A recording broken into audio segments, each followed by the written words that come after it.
रविदास ने 600 साल पहले जाति के विरुद्ध बिगुल बजाया और जाति को कुजात कहा।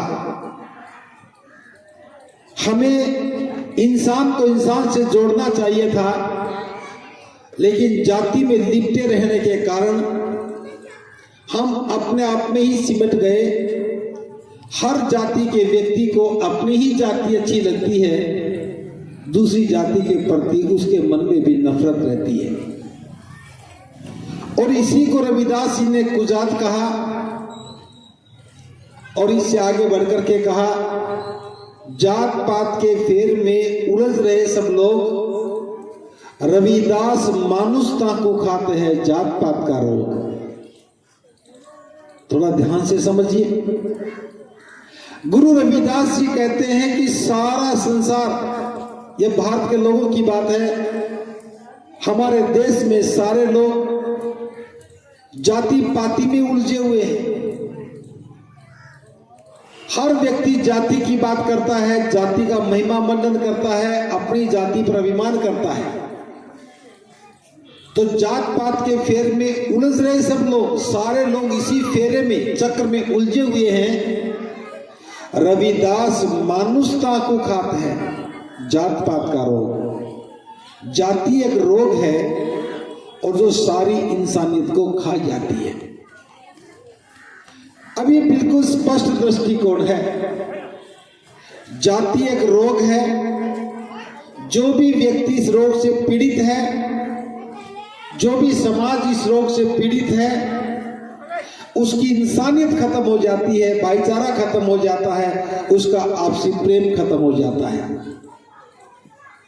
गुरु रविदास इसीलिए जाति को रोग कहते हैं। रोग का मतलब ही है कि जो जीवन की सबसे बहुमूल्य चीज है, वस्तु है, उसको खत्म कर देता है। हमारे शरीर के किसी भी अंग में कोई रोग हो जाए, शरीर बेकार हो जाता है। किसी के फेफड़े में रोग हो जाए तो जीवन नष्ट हो जाता है। किसी के लीवर में रोग हो जाए, किसी की किडनी में रोग हो जाए, जीवन नष्ट हो जाता है। इसी प्रकार गुरु रविदास जी ने कहा कि जाति एक रोग है और सबसे बड़ी बात यह है कि सभी लोग इसी में उलझे हुए हैं।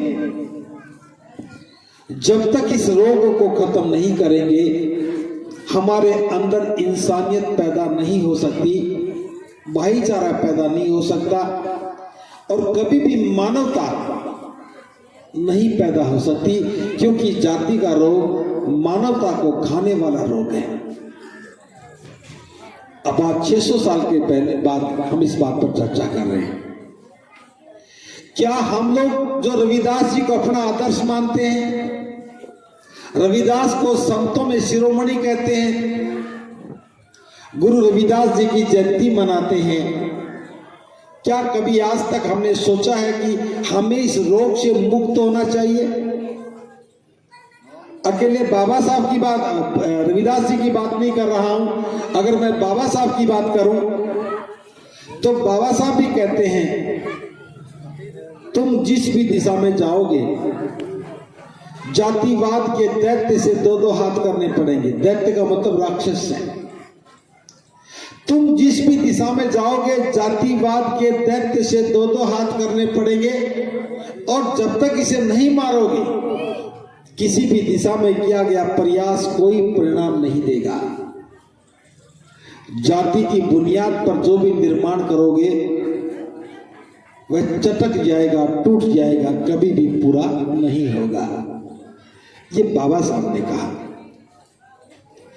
बाबा साहब ने भी जाति खत्म करने के लिए कहा, जाति को दैत्य कहा कि जिधर भी जाओगे ये राक्षस खड़ा मिलेगा और जाति की बुनियाद पर, जाति की नींव पर जो भी निर्माण करोगे वो कभी पूरा नहीं होगा, वो चटक जाएगा, टूट जाएगा।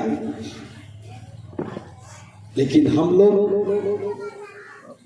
जयंतियां तो मना लेंगे, बाबा साहब की जयंती मनाएंगे, रविदास जी की मनाएंगे, कबीर साहब की मनाएंगे, लेकिन जाति के रोग से बड़ा प्रेम करते हैं, बस जाति ही नहीं तोड़ेंगे।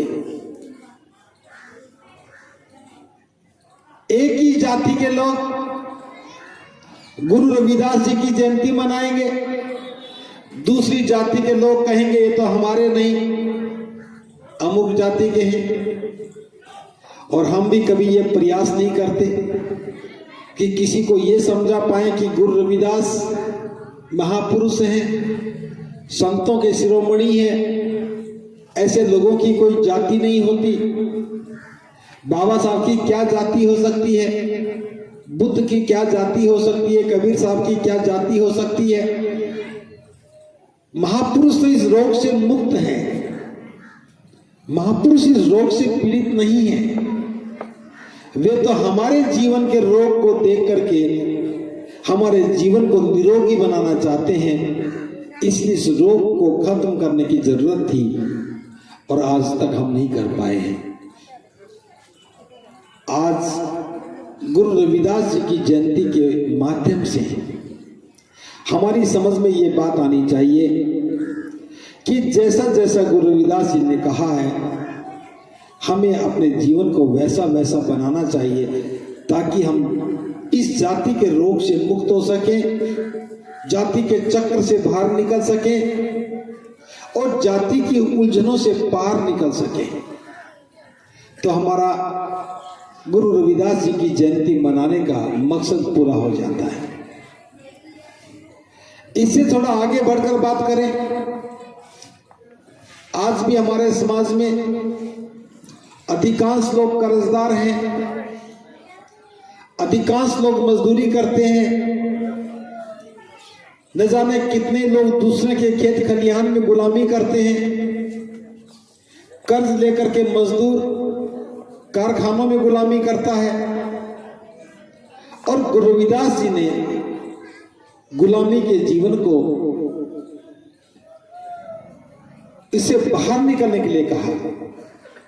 गुरु रविदास जी कहते हैं, पराधीनता पाप है जान ले उरे मीत, रविदास दास पराधीन से कौन करे प्रीत। गुलामी, पराधीनता का अर्थ है गुलामी, दूसरे के अधीन होना, ये सबसे बड़ा पाप है। जान ले उरे मीत, ऐ मेरे भाई इस बात को समझ ले कि गुलामी से बड़ा कोई पाप नहीं होता, कोई बुरा कर्म नहीं है। रविदास दास पराधीन से, जो पराधीन है, दूसरे के अधीन है, गुलाम है, कौन करे प्रीत, उनसे कोई प्रीत नहीं करता, कोई प्रेम नहीं करता है। अब ये बात समझने के बाद हमारा प्रयास होना चाहिए कि हम गुलामी की बेड़ियों को काटना शुरू करें, गुलामी की बेड़ियों को तोड़ना शुरू करें। गुलामी के बहुत सारे प्रकार हैं। कोई किसी से कर्ज लेकर के आर्थिक कंगाली के कारण, गरीबी के कारण गुलाम हो जाता है। कोई व्यक्ति सामाजिक परंपराओं के नाम पर, जैसे वो अमुक जाति का व्यक्ति है वो तो यही काम करेगा, ये सामाजिक दास्ता है। कई बार हमें मानसिक रूप से अपाहिज बना दिया जाता है और हम मानसिक रूप से गुलामी को स्वीकार कर लेते हैं। जैसे हमें कहा गया, जो भी शूद्र वर्ण में पैदा हुआ है वो नीच है। जिन्होंने स्वीकार कर लिया वो मानसिक गुलामी के शिकार हो गए। राजनीतिक गुलामी भी है। कई बार देश पर ऐसा शासन हो जाता है कि वो प्रजा के सारे अधिकार छीन लेता है, अपनी ही प्रजा पर जुल्म करता है। ये राजनीतिक गुलामी भी है। गुरु रविदास जी चाहे कैसी भी गुलामी है, इससे मुक्त होने की बात करते हैं, क्योंकि गुलाम मानसिकता के साथ जीवन का कोई अर्थ नहीं है। गुलाम मानसिकता में जो व्यक्ति जीता है वो जीवन भर कष्ट में ही रहता है। अब गुरु रविदास जी की इस बात को समझ करके हमारे मन में एक भाव पैदा होना चाहिए था कि हम किसी भी प्रकार की गुलामी को जीवन में स्वीकार नहीं करेंगे। इसके लिए काम करना चाहिए था। समाज में रहने वाला कोई भी व्यक्ति किसी का कर्जदार ना बने, क्योंकि कर्ज के कारण वह मजबूर हो जाता है उस व्यक्ति के खेत खलिहान में काम करने के लिए। कर्ज के कारण व्यक्ति मजबूर हो जाता है उस कर्ज देने वाले व्यक्ति के कारखाने में काम करने के लिए, और कर्ज के कारण जो मजबूरी में काम करता है उसको डांट और फटकार मिलती है। कदम कदम पर उसे डांटा जाता, फटकारा जाता है, उसका मनोबल गिरा दिया जाता है। गुलाम व्यक्ति को मेहनताना नहीं मिलता है, जितना का काम करेंगे उससे आधा पैसा ही मिल पाता है। ये बात समझ में आने के बाद जो भी समझदार लोग हैं उन्हें इस योजना पर काम करना चाहिए कि समाज का कोई भी व्यक्ति कर्जदार ना बने। अगर हम इतना फैसला कर लें कि कोई भी व्यक्ति कर्जदार नहीं बनेगा, तो हमें सोचना होगा कि कर्जदार कब बनते हैं? जब हम विवाह शादी में कर्ज ले लेते हैं। विवाह शादी में लिया गया कर्ज सारा बर्बाद होता है। टेंट में बर्बाद गया, दावत के नाम पर खर्च हो गया, बैंड बाजे में चला गया, लेन देन में चला गया, कपड़े लत्तों में चला गया। 5 लाख रुपया खर्च करते हैं, दोनों परिवार 5-5 लाख रुपया खर्च करते हैं, तो घर में मुश्किल से 2 लाख का सामान आता है और 8 लाख बर्बाद हो गया इज्जत के नाम पर। इज्जत के नाम पर खर्च करते हैं, शादी के बाद वही नहीं बचती है। और सबसे कमाल की बात तो यह है, समाज का प्रत्येक व्यक्ति उसी रास्ते से गुजरता है, लेकिन फिक्र कोई नहीं करता है। हमारे जितने भी भाई आज कर्जदार हैं, शादी के नाम पर जिन्होंने कर्ज लिया या दावत खिलाने के नाम पर कर्ज लिया, किसी भी रूप में कर्ज लिया, वो आज कर्जदार हैं, वो सुखी नहीं है। जो पैसा कमाते हैं उसका बहुत बड़ा हिस्सा ब्याज चुकाने में लगा देते हैं। और आगरा में तो मैंने सुना है कोई 5 रुपया सैकड़ा ब्याज देता है, कोई 10 रुपया देता है। कैसे कर्ज उतरेगा? अगर गुरु रविदास जी का विचार समझ में आ जाए तो इस पर हमें काम करना चाहिए कि समाज में कोई भी व्यक्ति कर्जदार नहीं होना चाहिए। और व्यक्ति को कर्ज से बचाना है तो शादी में दावत खाना बंद करो, बारात में बैंड बजाना बंद करो और बारात जाना बंद करो। आगरा में तो शादी करना एक बहुत बड़ा अपराध हो गया। जब लड़की देखने जाएंगे तो पूरी बारात लेके जाएंगे, फिर लड़की को रोकने जाएंगे या लड़की वाले आएंगे तो बारात लेके आएंगे, फिर लड़का शादी करने जाएगा तो बारात लेके जाएगा, फिर लड़की वाले लड़की को लेने जाएंगे तो वो बारात लेके जाएंगे, और फिर 3 महीने बाद 2 महीने बाद पता नहीं कब वो पूरा खाने जाते हैं, फिर भी बारात लेके जाते हैं। ये कोई परंपरा है क्या? महापुरुषों की कोई बात हमारी समझ में नहीं आती, बस अपनी परंपरा बना करके निभाए चले जा रहे हैं, और यही अपराध है। बाबा साहब ने कहा विवाह क्या है? 2 परिवारों के बीच के समझौते का नाम विवाह है। एक लड़की पक्ष है, एक लड़का पक्ष है, दोनों के बीच में समझौता हो गया। आज के बाद ये दोनों जीवन साथी के रूप में साथ साथ रहेंगे, इसी का नाम विवाह है। जब 2 परिवारों का ही मसला है तो पूरे समाज को इकट्ठा करने की आवश्यकता क्या थी?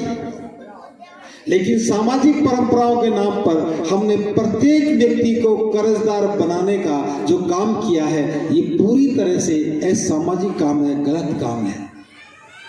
तो क्या करना चाहिए? नौजवानों को फैसला करना चाहिए, समझदार लोगों को तय करना चाहिए कि एक वक्त की मेरी दावत खाने से, एक वक्त का खाना खाने से अगर किसी का परिवार कर्जदार होता है तो मैं ये अपराध नहीं करूंगा। इसलिए शादियों में खाना खाना बंद करना होगा, खाना खाना बंद करेंगे, बारात में जाना बंद करना होगा। अगर ये दो काम कर लेते हैं, बाराती मत बनिए और खाना मत खाइए, तो क्या होगा? जब शादी में खाना नहीं खाओगे तो लड़के वाला खाना किसके लिए बनाएगा? नहीं बनाएगा तो टेंट भी नहीं लगाएगा, टेंट नहीं लगाएगा तो पैसा खर्च नहीं होगा। खाने का पैसा बचा, टेंट का बचा। बारात नहीं जाओगे तो बस की आवश्यकता नहीं पड़ेगी, बारात नहीं जाओगे तो बैंड की जरूरत नहीं पड़ेगी, बारात नहीं जाओगे तो पीने की जरूरत नहीं पड़ेगी, पियोगे नहीं तो नाचोगे भी नहीं। और लड़की वाले के घर बारात नहीं आएगी तो उसको भी टेंट नहीं लगाना पड़ेगा, उसको भी दावत नहीं देनी पड़ेगी। शादी करनी है, बहुत सारे बुद्ध विहार हैं, दोनों परिवार बुद्ध विहार में जाए, शादी करके आ जाए। जितने लोग हों, मित्र सगे संबंधी, उनको घर में खाना खिला दे। एक निर्णय समाज के प्रत्येक व्यक्ति को कर्ज से बचा सकता है। जो कमाएगा वो पैसा घर में आएगा तो सुंदर मकान बनाएगा। अब आपका पैसा कहाँ जा रहा है? या तो ब्याज में जा रहा है या ठेके पे जा रहा है, तीसरा तो कोई काम बचा ही नहीं है। क्या महापुरुषों की जयंती मना लेने से हमारे मकसद पूरे हो जाते हैं? हमारा मकसद पूरा होगा महापुरुषों के बताए हुए मार्ग को ठीक से समझें और समझ करके हम निर्णय लें। अगर इस बस्ती के लोग बैठ के फैसला कर लें कि आज गुरु रविदास जी की जयंती है और आज के दिन हमने जो सीखा है कि कोई भी व्यक्ति कर्जदार नहीं होना चाहिए, गुलाम नहीं होना चाहिए, तो कर्ज लेने की जितनी भी परंपराएं हैं, आवश्यकताएं हैं, उनको हमें रोकना होगा। और एक बार फैसला ले लो कि दावत नहीं खानी है, दावत खिलानी भी नहीं है, बारात में जाना नहीं है और बारात बुलानी नहीं है। किसी की शादी में आपको कर्ज लेने की आवश्यकता नहीं पड़ेगी, चाहे गरीब आदमी है चाहे अमीर आदमी है। लेकिन यहां तो घर में पैसा नहीं होगा तब भी शादी तो होटल में करेंगे। होटल में शादी करने से क्या बड़े आदमी बनते हैं? हम सब जानते हैं कि शादी में जितना भी सामान दिखता है सब किराए का है। टेंट भी किराए का होता है, बैंड भी किराए का, घोड़ी भी किराए की, नाचने वाले भी किराए के, खाना खिलाने वाले भी किराए के, जो कोट पैंट करके खाना खिलाते वो भी किराए के। घर का तो कुछ होता ही नहीं है, सारा नकली काम, और सारे नकली काम में ही हंसी मान लिया और जीवन बर्बाद हो गया। इतना ही समझ में आना चाहिए, कोई भी काम नकली नहीं होना चाहिए। इस गली में हम बैठे हैं, न जाने कितनी बार यहां से बैंड निकला होगा बजता हुआ, कितनी बार यहां टेंट लगे होंगे, कितनी बार लाइट सजी होंगी, लेकिन शादी के 2 घंटे बाद कुछ दिखता है? इस चबूतरे पर पता नहीं कितनी बार टेंट लग लिए होंगे, दिखता है? तो ऐसा काम मत करो तो दिखाई ना दे। अगर किसी को कर्ज से बचाओगे उसका जीवन बदलेगा, ये दिखाई देगा। मैं एक छोटी सी घटना का जिक्र कर रहा हूं। घटना का जिक्र इसलिए कर रहा हूं कि ये बातें समझ में आने लायक हैं। आज से 2 साल पहले की घटना है। सर्दी का समय था, जनवरी का महीना था। हम मध्य प्रदेश में जा रहे थे। रात को हम शिवपुरी रुके, वहां मीटिंग थी। रात को 10 बजे मीटिंग खत्म करने के बाद जब सोने के लिए जाना था तो एक नौजवान कहने लगा, बंते जी सुबह चाय मेरे घर पर पी करके जाओगे। मैंने कहा भी सुबह हम चाय नहीं पिएंगे, हमें जल्दी निकलना, 5 बजे निकलेंगे। उसने कहा तो फिर आप 5 बजे ही चाय पी के जाओगे। हमने कहा भी हम 5 बजे चाय नहीं पीते, हम चाय के आदी नहीं हैं, फिर कभी पिएंगे। लेकिन वो नहीं माना, कहने लगा नहीं जी आप किसी समय जाओ, बस 5 मिनट मुझे दे देना। हमने भी सोचा कि इतना जिद कर रहा है तो हमें जिद नहीं करनी चाहिए, चलो घर चल पड़ेंगे। हमने कहा भी बस इतना ख्याल रखना, जाते ही हमें चाय दे देना ताकि समय बचे, क्योंकि दूरी ज्यादा है, हम समय पे पहुंचना चाहते हैं। उसने कहा जी जब भी आप आओगे चाय तैयार मिलेगी, और हम चले गए। सुबह 5 बजे ठीक उसके घर पर पहुंचे। एक पक्का मकान था और 2 झोपड़ियां सेट बना रखे थे और 2 भाई थे, दोनों की जीवन संगिनियां थी, दरवाजे पे खड़ी मिली। उसके बाद हम अंदर बैठे, जाते उन्होंने नमन किया और तुरंत चाय हमारे हाथ में आ गई। हमें बड़ा आश्चर्य लगा कि हमने रात को तो वैसे ही कह रहे तुम तो चाय सच में बना के रखी है। उन्होंने कहा जी हम बिल्कुल भी आपका समय बर्बाद नहीं करना चाहते थे, इसलिए चाय बना के रखी। मैंने पूछ लिया तो मुझे ये बताओ तुमने यहां बुलाने की जिद क्यों की? चाय पीना तो कोई मकसद नहीं था, पिलाना भी कोई मकसद नहीं था। तो उस नौजवान ने जो बात बताई, उसने कहा जी मैं 2 साल पहले आगरा के धम्म कारवां में आया था। 18 मार्च को जो धम्म कारवां होता है, मैं उस धम्म कारवां में आया था और मैंने मंच से सुना था कि हमें अपनी बर्बादी को रोकना चाहिए और शादी में कोई भी खर्च नहीं करना चाहिए, बिना खर्च के शादी करनी चाहिए। उसने कहा कि मुझे बात बहुत अच्छी लगी और मैंने वही फैसला कर लिया था कि मैं शादी करूंगा तो ऐसे ही करूंगा और मैं कर्जदार नहीं बनूंगा। उसने बताया कि मेरे पास मात्र 50-60 हजार रुपया बचा हुआ था, शादी के लिए मैंने बचा रखा था। मैं प्राइवेट स्कूल में मास्टर का काम करता हूं, पढ़ाता हूं, 7,000 तनख्वाह मिलती है। उसी पैसे में से मैंने बचाया। मेरी बात पर कोई भी तैयार नहीं था, लेकिन फिर भी लड़की पक्ष तैयार हो गया और मैंने शादी में कोई खर्च नहीं किया। ना मैंने बस ली, ना मैंने बारात बुलाई लेके गया, ना मैंने खाना खिलाया। बस मैंने बहुत रीति से शादी की। जो पैसा मेरे पास बचा था उस पैसे से मैंने ये प्लॉट ले लिया। थोड़ा पैसा और उधार लेकर के मैंने मकान बना लिया और मकान बनाने के बाद मैं यहां आ गया। मैं नौकरी करता हूं, ट्यूशन पढ़ाता हूं, मेरी पत्नी भी ट्यूशन पढ़ाती है। फिर हमने छोटे भाई को बुला लिया, उनके लिए ये शेड बना लिया, यहाँ बच्चे पढ़ाते हैं, उसमें सो जाते हैं। उसने कहा कि मैं सिर्फ आपको चाय पीने के लिए इसलिए बुलाने की जिद कर रहा था ताकि मैं ये बात बता सकूं कि आपकी बात मान लेने से आज मैं मकान का मालिक बना हूं। गांव से निकल के शहर में आ गया हूं, छोटे भाई को भी साथ में ले आया हूं और सबसे बड़ी बात हमारे ऊपर कोई कर्ज नहीं है। प्रभु उपासक उपासिकाओं, ये बात मैं इसलिए बता रहा हूं कि कार्यक्रम एक मकसद के लिए होते हैं। वो मकसद जीवन बदलने का मकसद होता है। अगर ये बात ठीक से समझ में आ जाए, रविदास जी की जयंती मनाने का मकसद समझ में आ जाए और सारे नौजवान बुजुर्ग समझदार लोग बैठ करके चिंतन करने लग जाएं कि हमें समाज को अच्छा बनाना है, हमारा रहन सहन अच्छा करना है, हमारा जीवन सुंदर बनाना चाहिए, कर्ज से मुक्त होना चाहिए, तो मैं समझता हूं हमारा ये आयोजन जीवन बदलने वाला होगा।